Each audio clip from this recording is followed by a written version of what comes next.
Before I start this review, I just want to talk about spoilers real quick. I do not talk about the story at all in this, but I do show some fights that could spoil the story so I could properly show off critical mode.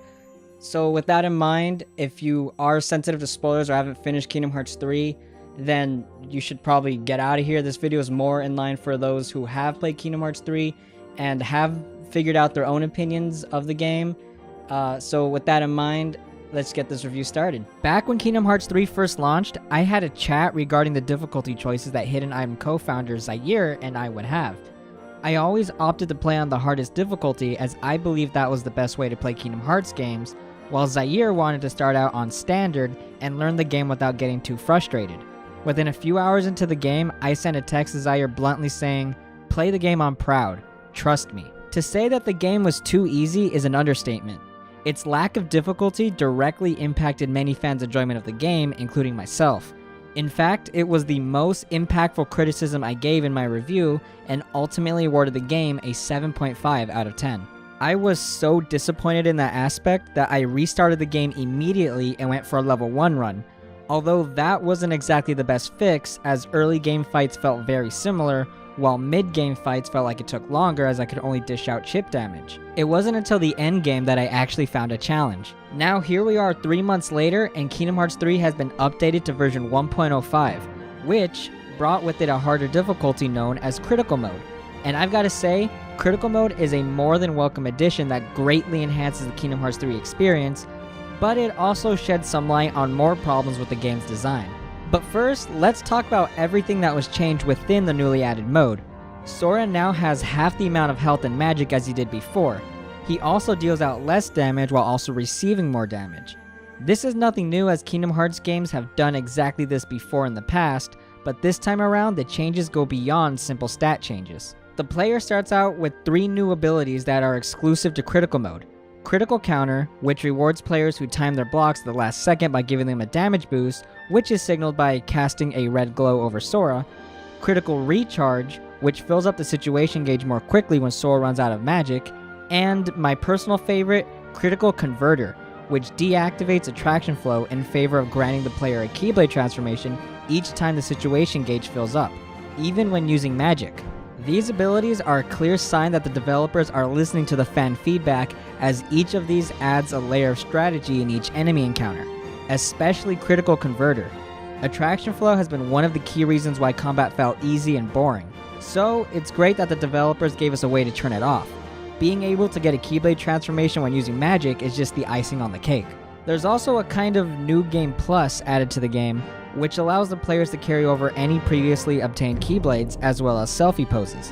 This is a first for the series and is great for players who don't want to go through the trouble of synthesizing Ultima Weapon as well as collecting any other Keyblades. But if it seems like these changes would make the game easier, well then do I have some news for you. I can't give up.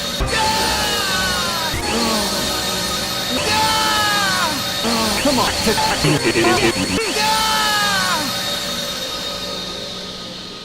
This mode is brutal. While not exactly a Soulsborne level of difficulty, Critical Mode kept me on my toes throughout the entire journey. While Proud Mode allowed me to get through most fights by mindlessly mashing the attack button, Critical Mode kept a sense of doom in every encounter. Fights can end just as quickly as they start, as the threat of one-shot kills plague just about every fight. And what's great is that almost every fight doesn't feel unfair. I say almost because the fight between Ansem, Xemnas, and young Xehanort felt like I was relying on luck more than anything else. There's always some strategy you can use to help your way through, and as a result, I found myself constantly thinking about my placement, timing my blocks to critical counters, and strategically swapping through my Keyblade transformations. I even found myself resorting to eating food to help give me that extra push towards victory. And thank God for that, because cooking was absolutely useless in every other difficulty. Now, this doesn't make the game perfect. There's still pacing issues, the story within the Disney worlds isn't always great, and not enough meaningful additional content outside of the story. Yes, the battle gates are tough and rewarding challenges, but they'll never be able to replace the Colosseum. Every criticism this game has received outside of combat still applies to this mode. However, there is yet another problem that Critical Mode magnifies and is something that has plagued the series ever since the first game.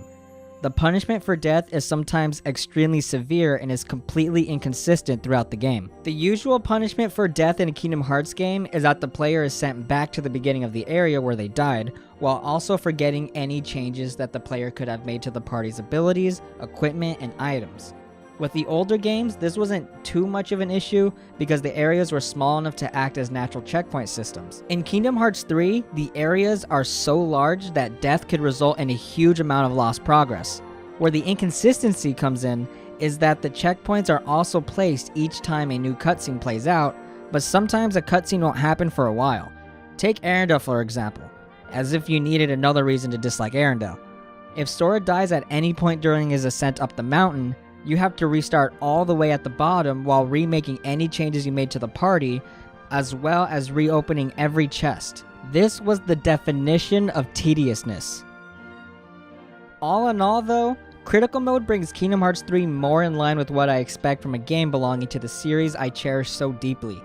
This continues my long-standing belief that each Kingdom Hearts game is best played on its highest difficulty. It is a shame that with 3 modes that might as well all be called beginner, and another mode worthy of the title Critical, that there is no middle ground for any players that want a bit of challenge while not exactly getting their asses kicked repeatedly. We shouldn't expect everything in Kingdom Hearts 3 to be fixed through updates and DLC, but if this newest difficulty has taught us anything, it's that the game can become much more enjoyable.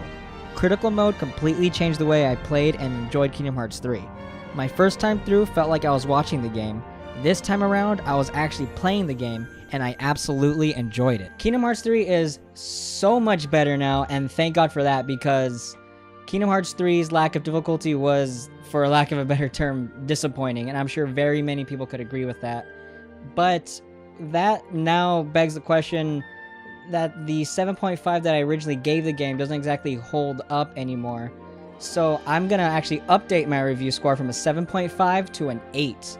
It's not a huge boost because those other modes are still in the game and there's no middle ground between super easy and super challenging. But that's all I got to say for Kingdom Hearts 3. Let's hope that the DLC continues to make the game a better game and more in line with what we wanted out of it. And with that, I'm out of here. See you guys.